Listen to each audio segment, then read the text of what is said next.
네, TV조선 뉴스특보 시작합니다. 역대 최대 규모의 촛불 집회가 이 시간 현재 서울 광화문과 전국 도시에서 이어지고 있습니다. 주최 측 추산 서울 150만, 전국 190만 명이 참가했고 내일까지 1박 2일 밤샘 집회를 이어간다는 얘기도 나옵니다. 현재 촛불 집회 참가자들 상당수는 청와대 인근 통이동 로타리에서 경찰과 대치하고 있습니다. 박근혜 대통령이 시위대의 함성을 직접 들을 수 있는 매우 가까운 거리입니다. 지금 박 대통령은 어떤 마음으로 촛불의 소리를 듣고 있을까요? 고려대학교 법과대학 장영수 교수와 김관영 국민의당 원내수석 부대표 모시고 현 전국 상황 진단해 보겠습니다. 안녕하세요. 네, 안녕하세요. 안녕하세요. 안녕하십니까? 네, 먼저 지금 시위대와 경찰이 대치 중인 통이동 로타리로 가보겠습니다. 현장에 나가 있는 취재기자 연결합니다. 최원희 기자. 네, 집회가 끝난 뒤 많은 참가자들이 이곳 내자동 로터리를 지나서 청와대 방면으로 행진하고 있습니다. 지금은 내자동 로터리에서 일부 시민들이 자유 발언을 하고 있는데요. 원래는 1차 마지노선이 이곳 내자동 로터리였습니다. 하지만 앞서 1차 행진을 했던 시민들이 청운 효자동 센터에서 철수하지 않고 경찰과 대치하면서 집회를 계속 이어가는 바람에 이 내자동 로터리를 넘어서 행진을 하게 된 겁니다. 박근혜 정부 퇴진을 계속 외치고 있고요. 경찰은 현재 통일로터리에 차벽을 설치하고 청와대 방향으로 행진을 막고 있습니다. 광화문 광장 집회에 참석했던 시민들은 8개 경로를 통해 이곳 내자동 로터리를 지나서 통이동까지 자유롭게 행진하고 있습니다. 통이동에 도착한 참가자들은 청와대로의 행진을 계속 시도하고 또 박근혜 정부 퇴진을 외치면서 경찰과 대치 중입니다. 주최 측은 정부에 대한 압박 수위를 높이기 위해서 행진을 마친 뒤에도 밤샘 시위를 이어갈 예정입니다. 내자동 로터리에서 TV조선 최원입니다. 네, 지금 역대 최대 규모 집회가 계속 이어지고 있는데요. 먼저 장 교수님, 이 현재 5차에 걸쳐 이루어지고 있는 이 집회, 헌법적 그리고 정치적 의미 어디에 있다고 보십니까? 이 집회의 결과가 어떻게 나타나냐면 우리가 조금 더 지켜봐야 되겠지만 지금 현재 상황에서 이미 분명한 것은 국민들이 주권자다라고 하는 점, 이걸 국민들 스스로가 인식하고 있고 그것을 확인시켜주고 있다는 점이죠. 네. 결국 대통령이 아무리 강력한 권력을 가지고 있다 하더라도 주권자인 국민으로부터 받은 것이고 국민이 원치 않는다면은 그 권력을 제대로 행사할 수 없다. 이걸 이제 행동으로 보여주고 있는 것이죠. 네, 그렇죠. 그럼 김 의원님, 네. 오늘 촛불 집회 직접 참석하셨는데 네. 이 이전 집회와 좀 달라진 점이 있었습니까? 예, 제가 3차 집회에 참석을 하고요. 오늘 5차 집회에 직접 참석하다가 지금 바로 스튜디오에 왔는데요. 네. 3차 집회에 비교해 보니까 사람 숫자가 더 많고 네. 가족 단위의 집회 참가자들이 더 많았는데 네. 보니까 이 역사적인 현장에 자기 아들들을 교육을 좀 시키는 것이 좋겠다라고 생각하는 그런 부모님들이 참 많이 계신 것을 발견할 수 있었는데 갈수록 그 숫자가 늘어나는 것 같습니다. 네, 알겠습니다. 그러면 지금 광화문에서도 계속 집회가 이어지고 있는데요. 이 광화문에 있는 취재기자 연결해 보겠습니다. 홍현주 기자, 지금 상황 좀 전해주시죠. 네, 이곳 광화문 광장은 주최 측 추산 190만 촛불이 가득 메우고 있습니다. 청와대 방면으로 향하는 행진은 약 2시간 전부터 시작이 됐고요. 지금 무대에서는 시민들의 자유 발언이 이어지고 있습니다. 오늘 본 집회에는 주최 측이 미리 준비한 영상과 뮤지컬 등 공연이 이어졌습니다. 가수 안치환 씨와 양희은 씨가 나왔을 때는 시민들이 박수를 치면서 축제 분위기를 자아내기도 했습니다. 저녁 8시 정각에는 집회 참가자들이 저항의 의미로 일제히 촛불을 끄는 저항의 1분 소등 행사를 진행했습니다. 시민들은 이곳 광화문 광장을 출발해 종로와 서대문 등 8개 경로를 통해 2차 행진을 벌이고 내자동 로터리에 집결합니다. 자정쯤 해산했던 앞선 4차례 집회와 달리 이번엔 내일 새벽 5시까지 1박 2일 집회를 이어갈 계획입니다. 경찰은 만일의 사태에 대비해 280개 중대 2만 5천 명의 병력을 배치했습니다. 이번 촛불 집회 역시 평화 집회로 마무리될 수 있을지 관심이 모아지고 있습니다. 광화문 광장에서 TV조선 홍현주입니다.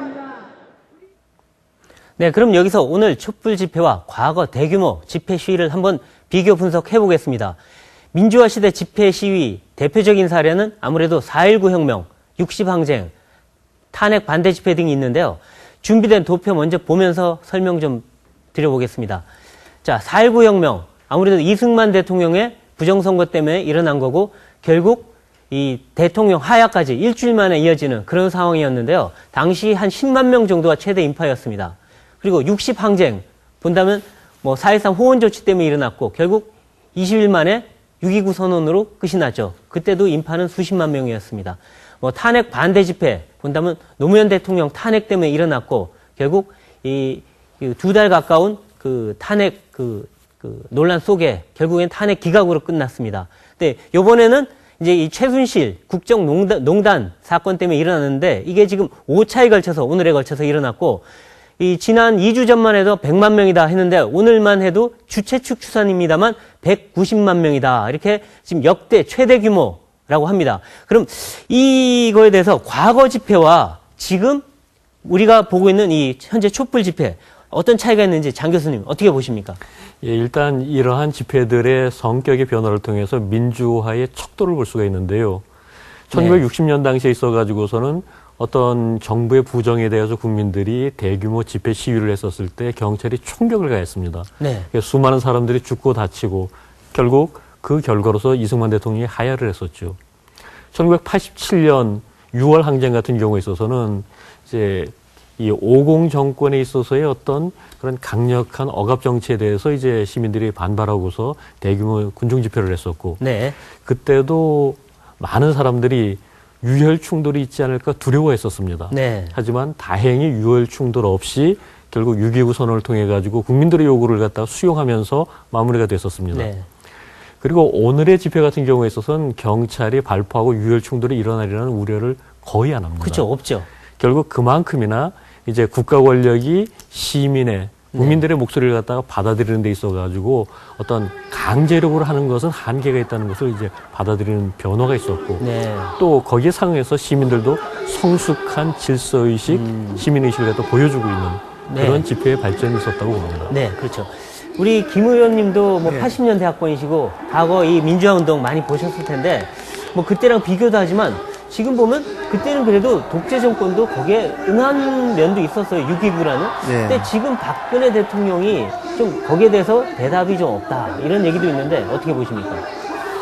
네, 80년대 제가 대학교 1학년이었습니다. 6.29 선언 60항쟁 때 청계천에서 많은 시위를 했던 경험이 있습니다. 당시에 넥타이 부대가 주도가 된 것이 맞습니다. 6.29 선언의 큰 도화선이 됐는데요. 예, 예. 저는 그때에 비해서 지금 가족 단위의 아주 어린 어린이부터 70대 노인에 이르기까지 연령에 관계없이 많은 국민들이 직접 시위에 참여를 하고 그것도 네. 대단히 평화적으로 참여하고 있는 이런 모습들을 보면서 네. 야, 이게 대한민국이 정말 많이 성숙했고 민주주의가 발달했구나 네. 라고 하는 걸 느꼈고요. 네. 저는 조만간 네. 국민들의 이 요구가 결실 맺을 것이다 네. 라고 저는 생각합니다. 아, 예, 예. 그런데 지금 그동안의 시위와 달리 오늘은 좀 그 시위 장소가 청운동 동사무소까지 올라가면서 좀 약간의 몸싸움도 있고 충돌이 좀 있었습니다. 그래서 지금 약간의 우려도 나오는데 네. 어떻습니까? 이 충돌이 뭔가 이 물리적인 걸로 비화할 가능성이 있다고 보십니까? 사람이 서로 대치가 되고 네. 감정이 격해지면 물리적인 충돌로 비화될 가능성은 항상 있는 겁니다. 네네. 그러나 물리적인 충돌이 있었을 때 또 경찰이나 이 정권에서 그것을 악용할 네. 가능성이 있기 때문에 꼭 평화적 시위를 해달라라는 부탁을 드리고 싶고요. 저희 당에서는 그러한 우려 때문에 네. 집회를 꼭 평화적으로 해주십시오라고 하는 대국민 담화까지 발표한 바가 있습니다. 아, 예, 예. 근데 교수님, 지금 보면은 오늘 법원이 허가한 시간과 위치, 사실 어떻게 보면 시위대가 잘 안 지킨 측면도 있습니다. 물론 그래서 결국 밀려나긴 했지만 현재 대치하고는 이 지점도 법원이 허가한 지점은 아니에요. 그렇다면 이 어떤 시민의식이 지금 뭐 잘 지켜지고 있는 면은 있지만 어떤 이런 것들이 다음번 집회나 또는 앞으로 이 심야 시간대 혹시나 또 불법적인 측면으로 흘러갈 위험성도 있는데 여기에 대해서 어떻게 평가하십니까? 일단 법원에서 이제 시간 제한을 갖다 오후 5시까지로 했었던 것부터가 네. 애초에 이제 집회 사람들이 많이 모일 시간이 아닌데 네. 그때까지만 하고 그 이후에 하지 말라고 하는 게 조금 무리한 요구를 한 게 아닌가 네. 그런 부분도 있고요. 또 다른 한편으로서는 그럼에도 불구하고 시민들이 지금 이 민주적인 집회 시위를 통해 가지고서 네. 스스로의 정당성을 확실하게 하고 있는데 네. 이걸 깨트리는 일은 없어야 된다. 아, 예. 그리고 그런 면에 있어가지고 과거 3.1운동 이후로 내려온 어떤 비폭력 평화적 집회에 대한 자긍심 네. 이걸 시민들이 대부분 가지고 있기 때문에 네. 뭐 조금 전에 이제 보도에 있어서도 일부 과격 시위대들이 그렇게 했었을 때 다수 시민들이 그렇게 하지 말라라고 이제 말리는 네. 그런 모습까지 보도가 됐었는데 그런 쪽으로 해가지고 정리가 되리라고 기대를 합니다. 네. 지금 아까 우리 이제 정당에서도 좀 평화 시위 촉구한다 얘기하셨는데 지금 어떻게 보면 맨 선봉에서 항상 충돌이 일어나는 거 아니겠습니까?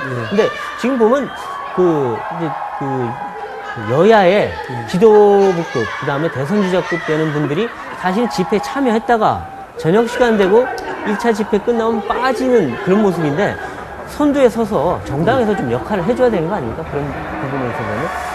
글쎄요, 이제 시간이 깊어지니까 네. 대부분의 정당의 대선 주자나 국회의원님들은 대부분이 빠지는 것이 사실인데요. 네.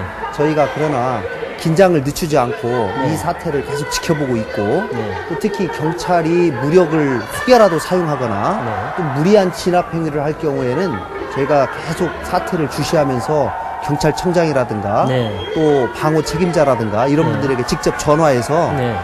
절대 무리한 방어를 하지 않도록 네. 저희가 조치를 계속 하고 있습니다. 네네.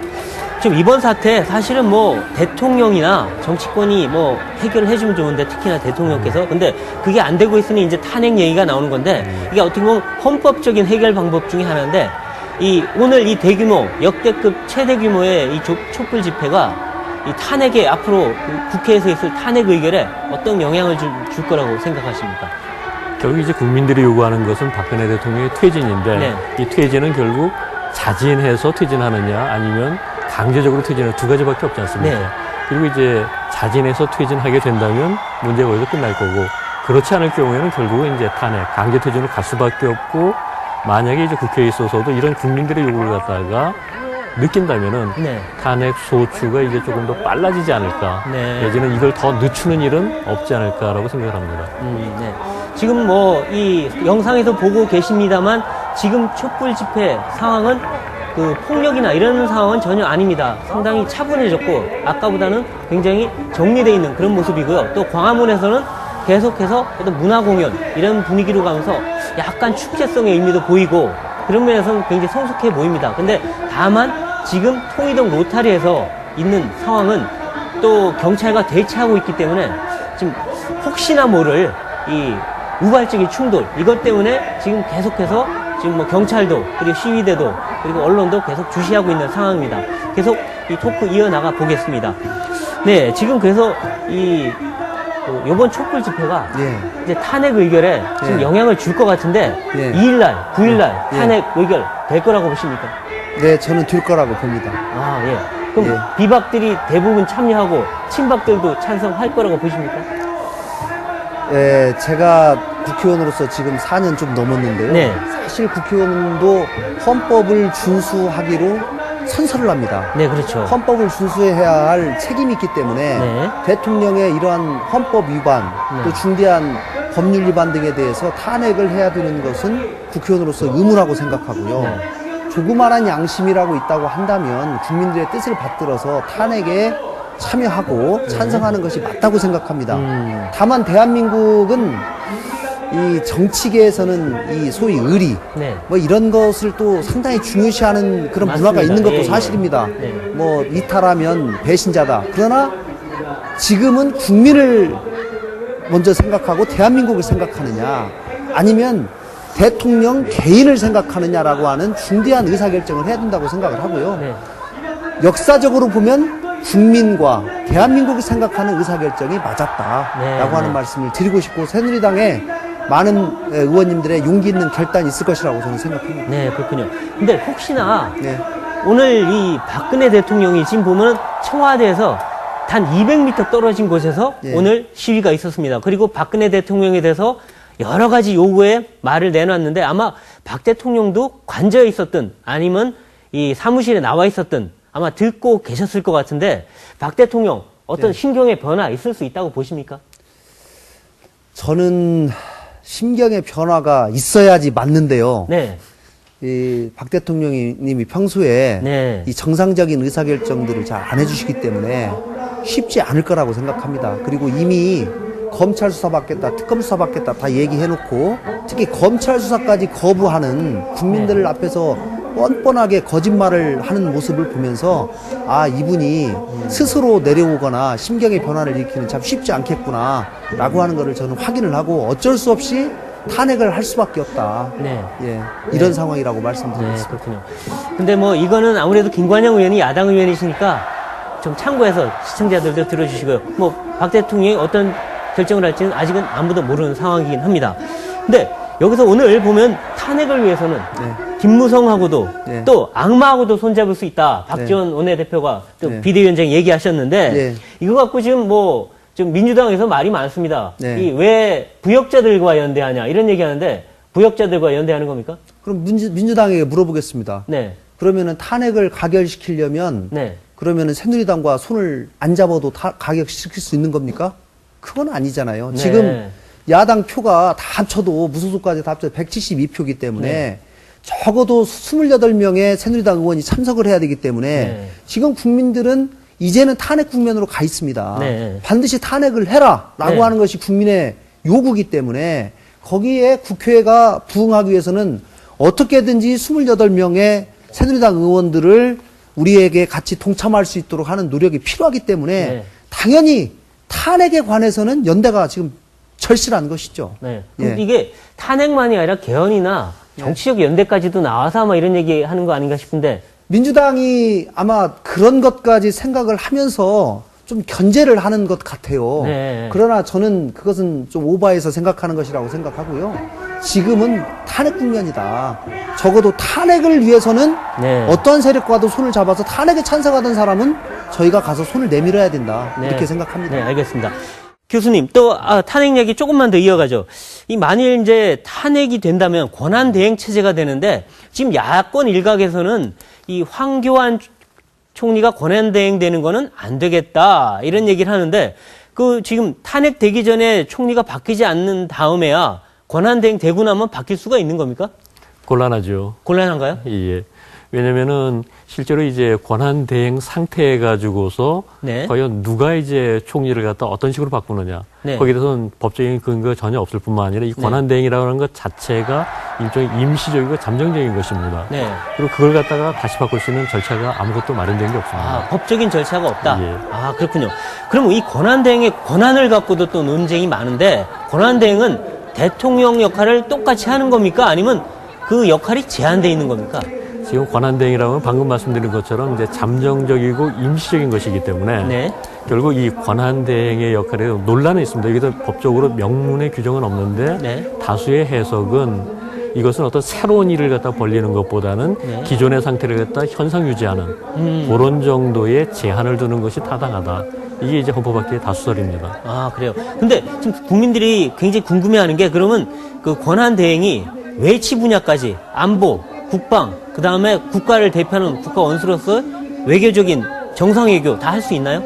할 수 있죠. 할수 왜냐면은 그 자체를 갖다 완전히 공백으로 남겨놓고서 지금 대통령이 없는 상태에서 아무도 안 한다라고 했었을 네. 때 국가적인 손실이 더 크지 않겠습니까? 네. 결국 그랬었을 때 이제 문제는 네. 대통령이 직접 나가는 거랑 대통령 권한대행이 나가서 하는 거랑 국가적으로 이제 위상이라든지 여러 가지 역할이 있어가지고 좀 효과가 떨어진다. 네. 그런 의미에서 이제 권한대행 기간을 좀 가급적 짧게 만들고 뭐 대통령이 복귀를 하든 혹은 새로운 대통령이 뭐 당선이 돼가지고서 그 역할을 갖다 이어봤던 네. 이제 권한대행의 기간을 갖다가 단축시키는 게 필요하겠죠. 네. 그리고 지금 박근혜 대통령이 만일 이제 탄핵이 되면 헌법재판소로 갈 텐데 지금 검찰 수사가 이루어지지 않은 상태 아닙니까? 박 대통령에 대해서는? 그럼 검찰 수사가 검찰의 기소라든가 이런 게 없는 상태, 또 법원에 판결이 없는 상태에서 헌재가 판결을 내려도 됩니까? 내릴 수밖에 없죠. 아, 왜냐하면 그래요? 대통령에 대해 가지고서는 대통령을 직접 대상으로 해서 내란죄, 유한죄가 아닌 이상은 네. 이제 형사 소수 자체가 불가능합니다. 네. 결국 탄핵이 가능하기 위해 가지고서는 뭐 이런 법원의 판결이 있어야 된다라고 네. 하면 서로 이제 맞물려 가지고 소추는 못 하고 그 소추 없으면 이제 탄핵도 못 하고 결국 아무것도 안 된다. 네. 이런 얘기가 되기 때문에 그건 논외고요. 현재 상태에서 판단을 해서 할 수 있다. 현재가 할 수밖에 없죠. 할 수밖에 없다. 그렇다면 뭐 헌법학자시지만 형법도 다른 법도 다 아실 것 같은데 이 현재 드러나 있는 검찰이 밝힌 박 대통령 혐의만 갖고 과연 만일 헌법재판관이다 하신다면 예. 이 탄핵 대상이 된다고 보십니까? 어떻습니까? 지금 여기 있어가지고서 이제 우리가 조금 구분을 해야 될 게요. 네. 이제 형법적으로 따지자면은 범죄 혐의가 몇 가지가 있고 그 각각에 대해서 유죄 무죄를 갖다 다 계산한 다음에 네. 이걸 쭉 종합적으로 고려하는 가운데 형량을 계산을 해야 됩니다. 네. 다시 말하자면은 유죄냐 무죄냐를 따지는 게 아니라 하나하나의 유무죄를 갖다 쭉 더해가지고서 네. 최종적인 이제 판결이 나와야 되거든요. 네. 그런데 이제 헌법재판소에서 탄핵 결정할 때는 그렇지는 않습니다. 네. 예컨대 한 두 가지만 가지고 놓고 하더라도 이것만으로서 대통령의 직을 계속 수행하기에는 네. 이건 적임이 아니다. 네. 더 이상 이제 곤란하겠다라고 하면 다른 사건들에 대해 가지고 유죄 무죄를 따질 필요 없이 탄핵 결정을 내릴 수가 있거든요. 네. 그리고 그런 맥락에서 본다면은 지금 현재 검찰에 의해 가지고 어느 정도 확인이 됐다고 얘기한 네. 뭐 그 증거가 다 공개되지는 네. 않았습니다만은 그런 것만 가지고서도 대통령 탄핵 결정하는 것이 가능하지 않을까 이렇게 생각합니다. 네네네. 그러면 지금 헌법재판소장이 내년 1월 말에 임기가 다 되는데 이 헌법재판소장 권한대행이 임명할 수 있는 거죠. 일단 그렇게 봐야죠. 이렇게 볼 수 있다. 예, 왜냐면은 공백 사태를 놔두지 않기 위해 가지고 권한대행을 임명한 네, 거고 네. 이거는 결국은 헌재 소장의 공백 사태를 하는 것보다는 권한대행이라도 임명을 하는 게 더 바람직하다라고 일단은 얘기를 했습니다. 다만 현실적인 문제는 과연 그 문제와 관련해 가지고 여야 합의가 있고 인사청문회에 있어서 모든 문제를 원만하게 처리할 수 있겠느냐. 네네. 오히려 그게 더 현실적인 문제가 되지 네. 않을까 싶습니다. 굉장히 명쾌하게 얘기해 주셨네요. 근데 이번에는 김 의원님한테 짧게 몇 가지 현안에 대해서 여쭤볼게요. 지금 탄핵 얘기하면서 개헌 얘기까지 나왔는데 네. 국민의당 개헌하자는 겁니까? 네, 저희는 개헌하자는 입장이지만 네. 지금은 탄핵에 집중할 때다. 아. 네, 그렇기 때문에 적어도 12월 2일 내지는 9일 날 그때 탄핵을 끝나고 처리하고 나서 아. 그리고 나서 개헌에 관한 문제를 논의하자. 그게 라는. 안철수 전 대표도 비슷한 생각인가요? 안 대표님은 조금 온도 차이가 있는 것 같습니다. 아, 온도 차이가? 그렇지만은 전체적으로 네. 개헌의 필요성에 대해서는 공감을 네. 하고 계시기 때문에 네, 네. 저희랑 뭐 크게 차이는 안 난다고 생각합니다. 근데 개헌한다면 내각제, 이원집정제, 그리고 중임제 네. 어느 쪽에 가깝습니까? 저 개인적으로는 내각 책임제를 저는 해야 된다고 생각합니다. 왜냐하면 책임 정치에 부합하고요. 네. 대부분의 선진국이 내각 책임제를 통해서 다당제를 통한 연합 정치, 네. 연정을 통해서 양극단의 정치가 배제되면서 네. 자연스럽게 협상과 협치의 정치가 결실 맺고 있는 것들이 선진국의 모습이기 때문에 네. 우리나라도 이제는 국민이 직접 뽑은 의회가 그런 역할을 담당하는 것이 맞지 않는가 싶습니다. 그럼 마지막으로 한 가지 질문만 더 하겠습니다. 지금 탄핵 얘기하면서 개헌 문제도 그렇고 국민의당이 비문하고 뭔가 손을 잡는 듯한 모습인데 네. 이게 정치적인 연대로 갈 가능성 있나요? 뭐 정치적으로는 항상 모든 가능성이 열려져 있는 거니까요. 네. 뭐 그런 가능성이 전혀 없다고는 볼 수는 없는 것이고요. 네. 또 정치가 생물이기 때문에 진행 상황에 따라 네. 언제든지 변할 수 있다고 생각합니다. 네, 알겠습니다. 지금까지 김관영 의원 그리고 장영수 교수님과 함께 전국 진단 해봤습니다. 자, 감사합니다. 예, 감사합니다.